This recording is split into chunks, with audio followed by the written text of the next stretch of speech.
Yan, kung kanina natunghayan natin, no, medyo tahimik. Ngayon punta naman tayo sa ma-action.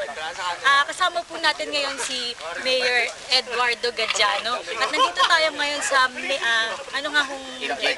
MGV shooting range para saksihan kung paano ba talaga magpaputok ng mga baril.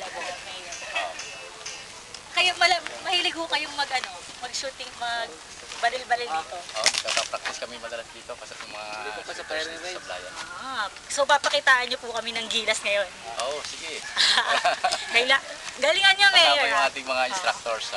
Ito ho bang event na to ay ngayon lamang po ginawa sa pagdiriwang ng ika-100 Okay lang. Pero gagawin namin regular na to every foundation.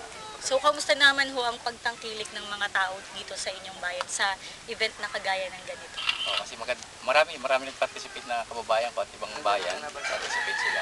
Maganda kasi ang purpose, tinuturuan kami paano kami mag-handle ng baril ng maayos.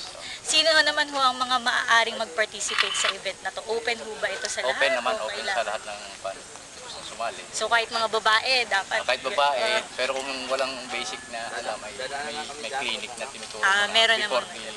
before yung competition mismo. So ano, Mayor? Game ka na ba? Okay na tayo? Okay na. Game. Okay. Kunwari babalik. Unload muna. Wala naman. Kunwari magbabalik.